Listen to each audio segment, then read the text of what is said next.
Welcome into Jags AM. I'm Kainani Stevens. Brian Sexton and John Oehser are with me. We're all back in the house because the players are back in the house today as the offseason program begins. So let's get into our big things. Big thing number one is back in the building. Players are here for the first time. They get to get acquainted with this new staff. Brian, we've been here for a little bit, but it's going to be different with the players here. Now they get to kind of meet their new coaching staff and really understand what this year is going to be like. Yeah, I mean, cue up the C word, culture. This is when the coaches and the players establish the relationships. They establish the expectations, the things that they want to get done and the way that they'll go about doing it.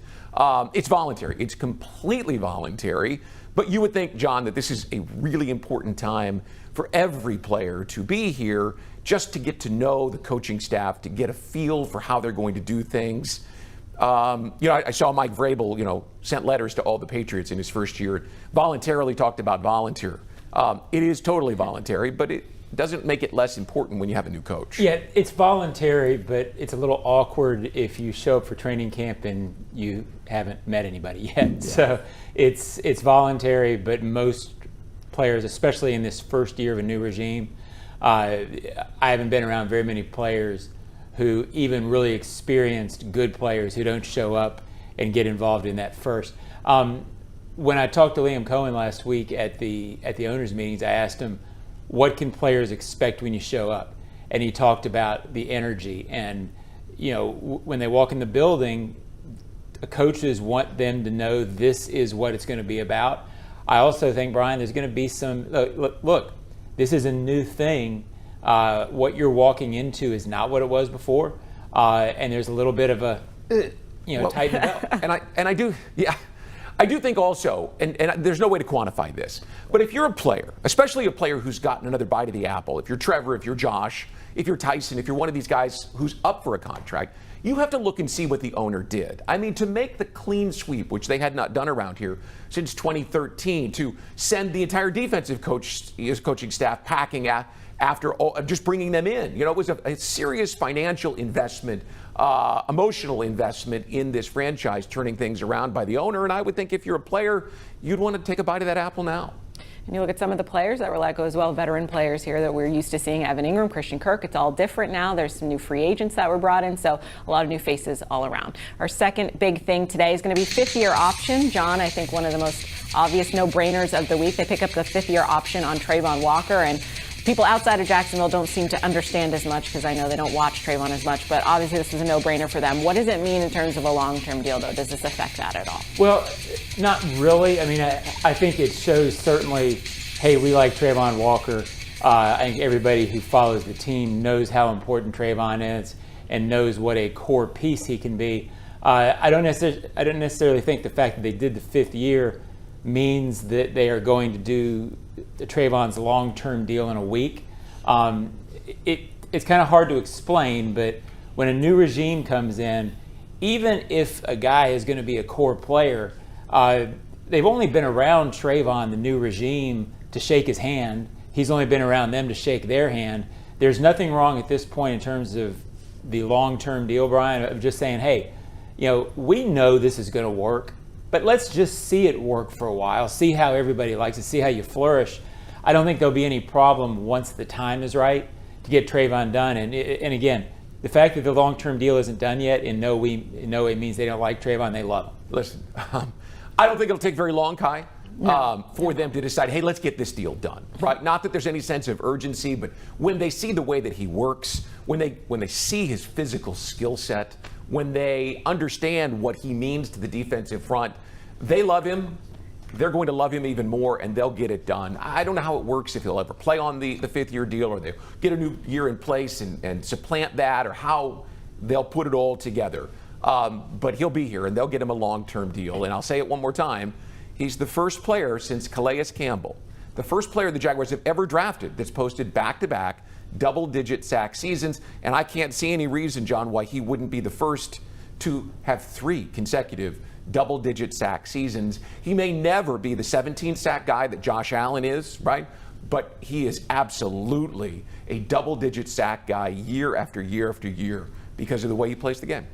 And all the other things he does for the team as well that go unnoticed, but not by the players and, of course, not by the new coaches once they see him in action. So let's do our final big thing today, which is just over 2 weeks away. The draft is coming up. We've been talking about it. It's inching closer bit by bit. Brian, at this point, how set is the board? Do they feel like they know what they're doing at this point, or is it all how things fall on the day of? Well, you know, most teams are set at this point. They know who they like and they know where they like them at. And not just the first round, obviously, all the way through the end.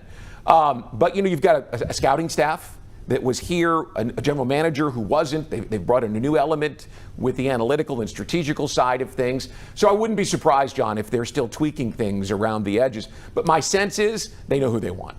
You have a good idea of where most guys are in the draft right now in terms of who they specifically want at 5. 'Tis the season for a lot of self-mocking, and I do that a lot, so I know what it's about. But for them, what it means is you do a lot of scenarios, you do a lot of, okay, well, what do we like here if so-and-so falls to 5, and then you do a lot of weighing value. I think it's wide open. I mean, I know everybody's mocking Mason Graham right now. I don't think he's a lock. I don't think anybody's a lock. I think there are decisions and discussions being had, not right up till the draft, but certainly using these next few weeks to make sure you're making the right choice. All right, stay with us here on Jags AM. We'll dive a little bit deeper, do some this or that about what we think may go down in the draft in a couple of weeks.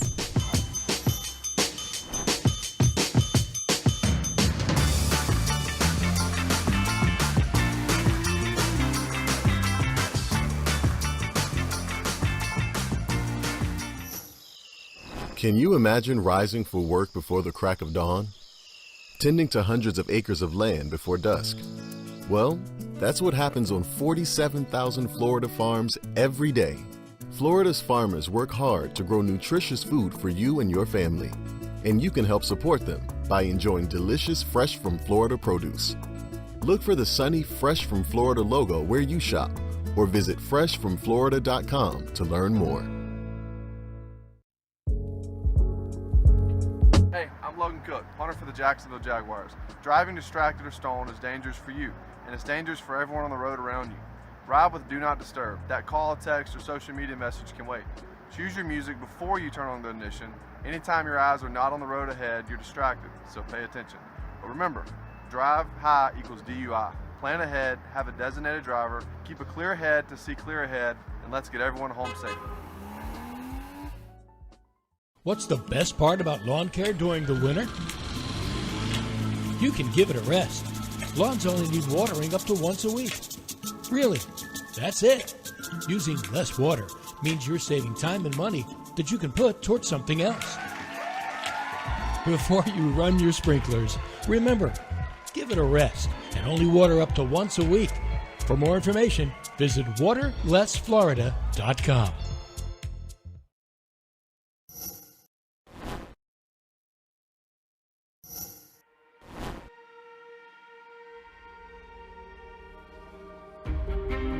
So the way it played out is the Jaguars have moved on from head coach Doug Peterson. The Jags are allegedly down to 3 finals. Liam Cohen will remain in Tampa Bay and no longer be in the mix. We are following a local breaking news alert involving the Jacksonville Jaguars. The Jaguars parted ways with general manager Trayvon Walker. I did feel an immediate connection. You know, Shad was very clear with where he wanted this organization to go moving forward. I was being provided with an opportunity in Tampa to potentially stay, but this is the goal, and it's at your doorstep. This or that. This or that. Welcome back to Jags AM. We're going to get into a little bit of this or that, but that was a tease for the Hunt episode, which dropped last week. If you haven't checked it out, it's about 32 minutes, I think. So there's a lot of it. A lot has happened in the offseason. But if you want look into that process of everything that changed in the front office and the coaching staff, it's really great access that we have now. We've always done really great things with this show, but just to see the access we have now. It's spectacular. With Tony and James Gladstone and Liam Cohen, it is excellent.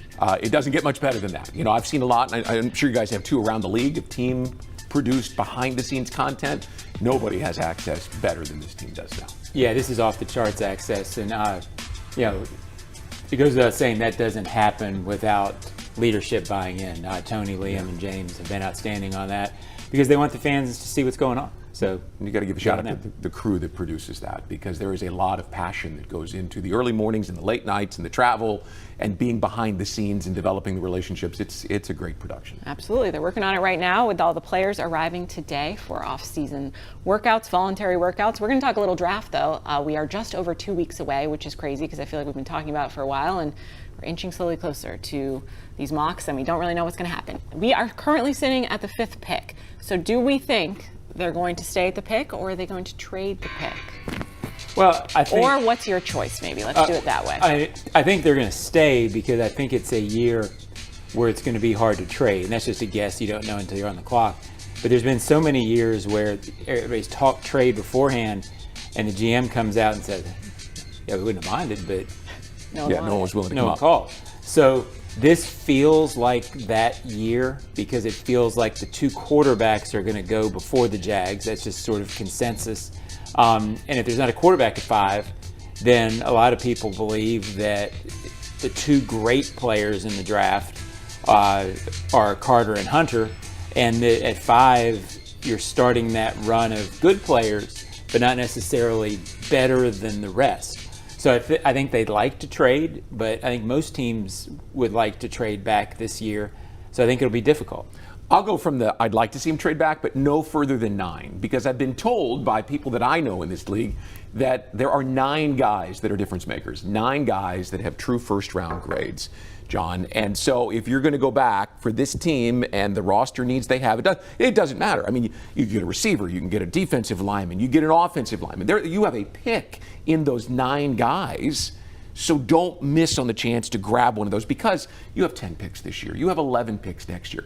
I never want to say that you have enough picks, but you don't have enough great difference-making players. 4 and 13 is evidence of that. So if I'm going to move back, I'm only going to go back a couple of spots. Yeah, 9's a low number, but it's an accurate number. There's a lot of people who think between 6 and maybe 100 that there's really not a huge difference. That's a little bit of an exaggeration. But when people are talking about this draft, that's what they're talking about. Is there's a lot of good players. There's about X number up here, but then it's really deep through the first 2.5, 3 rounds. Yeah, don't back away from the money. All right. So when we look at the draft as a whole, obviously this is the first with the new regime here.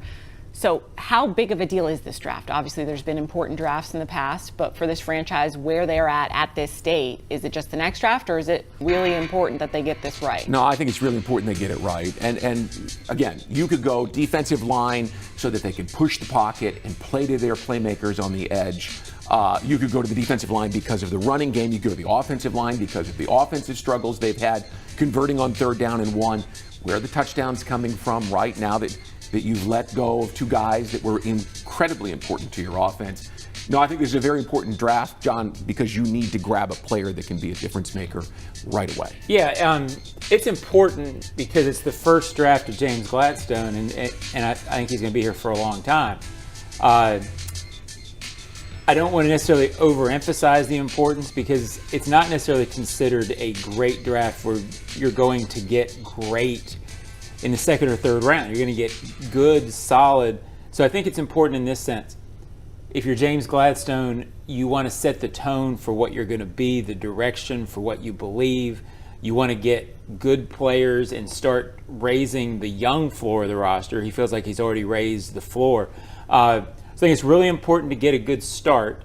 I don't know that you're going to get 3 Pro Bowlers out of it, but I think it's important to get quality at the top and then 1 or 2 guys in that 2nd or 3rd round that you feel like are starters by the end of the first year. All right, stay with us. We're going to come back a little bit and we're going to get an Ozone mailbag. He will join us with all of the answers after the break.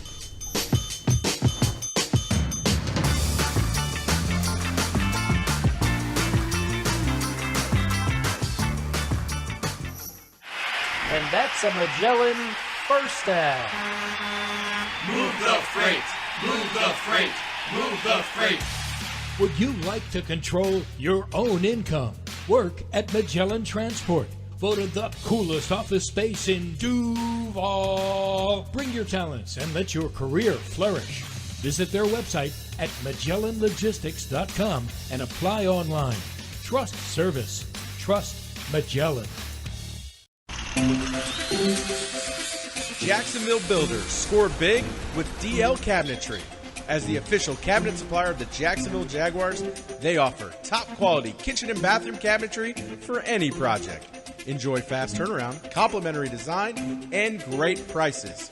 Visit dlcabinetry.com today to learn more and to become a dealer. Limited spots available. DL Cabinetry, the winning choice for builders. You've been putting back a few, and a few becomes a few too many. For a moment, you think of calling for a ride, but nah, you live nearby. What's the worst that could happen? You get pulled over, your insurance goes up, you lose your license, you total your car, you kill someone. The results of driving drunk are tragic. That's why law enforcement is out there looking for impaired drivers to save lives. So if you think you're okay to drive after a few drinks, think again. Drive sober or get pulled over. Paid for by FDOT. Move the freight, move the freight. Magellan Transport voted the coolest office space in Jacksonville. You can apply online at MagellanLogistics.com. Ozone.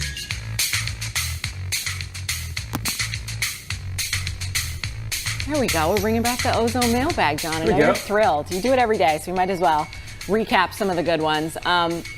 Let's start out with Daniel from St. John's, Florida, who says, do the Jaguars think they solved the offensive line problem short term, or do they think they kind of put duct tape on it to give them the freedom to take the best available players in the draft? Yeah, this was sort of a funny question to try to answer because the answer is sort of yes. I mean, it was presented as or, but it's sort of the same thing, meaning they think they got better. I don't want to portray them thinking that they went out and signed the 5 best offensive linemen in the league. So can you continue to get better? Is it duct tape? Well, in a sense that you drafted guys you feel like are capable starters and make you better. But Brian, I think they still believe that, okay, say you were here, now you got to here, and they want to keep getting here. So all of that is, yes, they feel like they're better, but everything they did in free agency was done with the idea of being able to go draft the best available player. If they think there's a great lineman out there, they're going to take him at 5, but I don't necessarily think that they're going to go that direction at 5. Listen, a franchise that espouses that the draft is how they're going to build, then free agency is duct tape. And that's the mindset that they're trying to get to right now. They absolutely got better. We're going to find out exactly what they think based on where they draft offensive linemen. I mean, I know we're all focused on one, but on night 2, they've got a 2nd and 2 third-round picks. And this is a good draft at the top for offensive linemen, especially in the middle as you get into rounds 2, 3, and 4. So, we can say duct tape right now, but if they draft an offensive lineman in the 2nd round and in the 4th round, is that duct tape? I just think when you look at it, we're going to find out more when we get through the draft about what they feel about their offensive line. And unfortunately, we've seen depth is very important at offensive line, considering the injuries, so you can never have enough there. Our second question for Ozone is going to be Tony from Johns Creek, Georgia, says, maybe the Jags trade back a spot or 2 and select Ashton Jeanty. He, along with running backs Travis Etienne Jr. and Tank Bigsby, would make a loaded backfield. I say maybe too many in the backfield, but I have heard some smoke about this. It's hard to say what they would do if they did take Jeanty. I don't necessarily think that it's a lock that they have to trade back to take him. I mean, there are considered, again, we talked about it earlier, 2 great players, Carter and Hunter, but a lot of people think that Jeanty's right there with them. Yep. The position devalued makes it a tricky thing to take at number 5, but if you're talking about the 3 players in the draft who people think stand above the rest, he's one of them. So could they take him? I think there's a handful of players they could take who sort of fit that bill. I think he's right in there. What would they do at running back in this situation? Sometimes, Brian, it's harder to trade backs, meaning running backs, than people think, because you're not necessarily going to get the value. Sometimes it's better just to keep those guys on your roster because you're going to get more from having them than trading them. I think it'd be a tough spot. Well, we talked earlier about touchdowns, and 2 years ago, Travis Etienne gave you 11 touchdowns. So, perhaps he could be worked into a role where he becomes a touchdown maker. Listen, I've been told that on the high end, Genty looks like a young LaDainian Tomlinson, right? And on the low end, he looks like Christian McCaffrey. Both of these guys are prolific touchdown scorers, and you don't have. Christian Kirk is gone. Evan Ingram is gone. Who are the touchdown makers? Last year, the only guy left is Brian Thomas Jr. You need people who score touchdowns. This guy scored, 26 last year? Yeah. I've got no problem with they decide to take this running back because he looks like he is special. Even if he's not LaDainian Tomlinson, who set the league record with 31 touchdowns in 2006, if he's the guy that McCaffrey was 2 years ago when he was the offensive player of the year and scored 26 touchdowns, take it. Yeah, for perspective, you tend to forget as guys move on. LaDainian might be the best back in the last 20 years. Oh, yeah. And I know there are Derrick Henry. There are guys who belong in that conversation as well, Adrian Peterson. But, if he's LaDainian, who was a high level, I haven't looked at his numbers lately, but it felt like high level for 7 or 8 years. He was. Then number 5 is not too high. Yep. Would number 5 be too high for Fred? No. So if he's Fred, which that's the conversation, LaDainian is up there to me with the Fred Taylor of the world. If he's that, then number 5 isn't too high. The Bears took Curtis Enis at 5. Yeah. So, and they would have rather had Fred. Listen, you need touchdown makers. Tom would have taken Enis too. Yeah, probably so. You need touchdown scorers, touchdown makers on this roster. You don't have enough of them. So, whether it's a running back, a receiver, a tight end, they're all available in those, those 9 players that most people think belong there in the first round. Give me any of the 3 of them, and it makes this offense explosive. And don't forget, by the way, it's worth noting that last year, Liam Cohen, in his year as the offensive coordinator for the Tampa Bay Buccaneers, took a running game that was near the bottom of the league and moved them into the top 5, and you saw what it did for Baker Mayfield's career. Career best 41 touchdown passes. So imagine that this guy's on the field with your quarterback and Brian Thomas Jr. It's pretty exciting to sort of let the scenarios play out. Yeah. It's exciting to be at a point now where you could say anything besides quarterback, and I wouldn't be surprised if they picked that position for the draft. So It's kind of cool to see how they build this together. All right, final Ozone mailbag question. This one's from JP. I don't know if it's our JP. He says, I saw we can now wear our throwbacks 4 times a year. I guess we're getting at least 4 wins this season. Well, I complete ignorance. I don't know if they can wear them all 4 times. I think they can. I think what the rule is, from what I have read, a version of an alternate jersey can be worn 4 times rather than 3 in the past. Sure. I think there will be a thought of wearing the Prowlers as often as you can. Yeah. Listen, I don't know what the rules are either at this point. They're changing year to year. Mm-hmm. It's clear, though, that there is a lot of money to be made in alternate uniforms and alternate helmets. Look at what college football, especially what Oregon has done.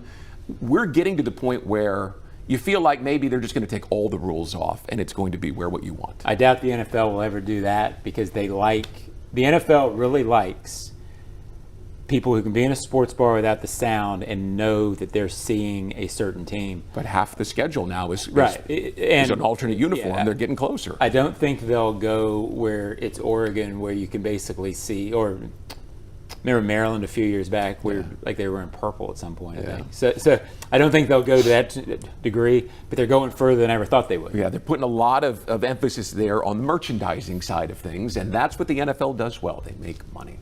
Many shades of teal. We'll figure it out at some point. But I wouldn't be mad if they did the throwbacks 4 times a year. Stay with us. We'll tell you what's coming up the rest of the week here and what you can expect before the draft.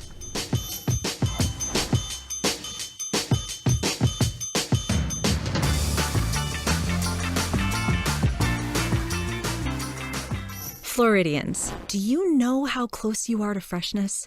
It's not a plane or a ship ride away.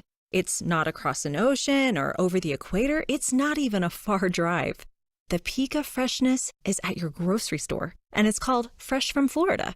Fresh from Florida is local produce grown by farmers right here in our own state, meaning it's always fresh, always in season, and always mouth-wateringly good. Look for the sunny Fresh from Florida logo or ask for it by name where you shop. If you are an experienced electrician looking for your next big opportunity, look no further than the Miller Electric Company, a trusted name in the industry for over 96 years. At Miller Electric, we tackle the biggest projects in the city, offering you the chance to showcase your skills on a grand scale. We believe in rewarding hard work with the best pay, top-notch benefits, and an unbeatable culture where people actually care about each other. Take your career to new heights with Miller Electric Company. Apply today at millercareers.com. Miller Electric, an equal opportunity employer.